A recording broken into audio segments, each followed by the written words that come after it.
This video will take a look at the digital citizenship program that was created for the technology and curriculum course. I worked on this project and will use it with my students to help them to further develop their digital citizenship skills. Ideally, this program would be used in September, and the tricks and kind of things that the students learned throughout using this set of modules would allow them to go through the course of the year feeling confident and safe while online, and understanding the importance of respect and how to utilize programs effectively. So if you take a look, this is the main page, and here it just gives a brief overview of what digital citizenship is. Students can watch a video, and then at the bottom they are required to write about what they think digital citizenship is and something that they'd like to know more about, or a way that they think they would like to utilize the tools that they have at school or at home a little bit better, and probably in a more safer way.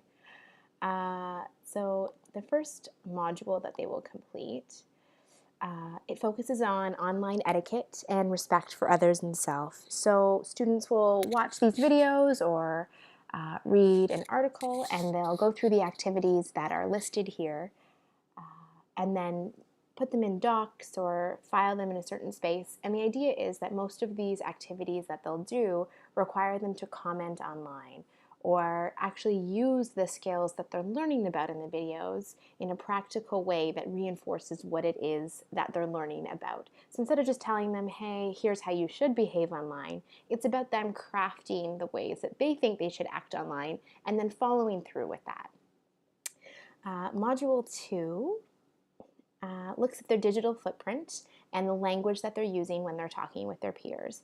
So here students are asked to make a digital footpath using Lucidchart and a poster using Google Draw, and they will create these things, and they can actually be visual representations in the school that are printed out, or you hang them somewhere in the class, or you feature one each day, or you find some way to highlight the work that students are doing so that they see this as being a valuable process and something that we need to continue doing daily within our classroom.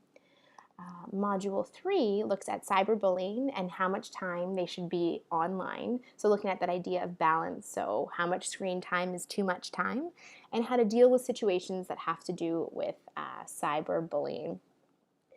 The one thing I did forget to mention was that a lot of these projects that the students will work on in these modules are meant to be collaborative, so they can work together online and see the importance of sharing in a peer group, and the ways in which you comment on each other's work, you work collaboratively in a document, and kind of just the respect and rules to do that. So when you're working on a Google Doc, you don't just go in and delete someone else's work because you don't like what they've said. What's the best way to approach that? So it's teaching students, group work and independent work and how to self-reflect, but in an online context, which is really where education is headed, and is a helpful tool in the classroom for teachers to just have everybody be on the same page, essentially. And the last thing that students will do is they're going to work on an advertising campaign. So this is tied into the media literacy curriculum. And they'll be required to make some sort of advertisement campaign that involves, a print piece, an online piece, maybe a visual representation, and a video, or whatever it is they decide to do. It's really up to them, and that's really where that project-based learning element comes in. And from that, the idea is that they can then educate other students. So say the grade 8s did this module next year. The idea would be that they could then take that and show the grade 5 students and help them to develop their skills. And it's kind of a peer-to-peer mentoring instead of just always coming from the teacher.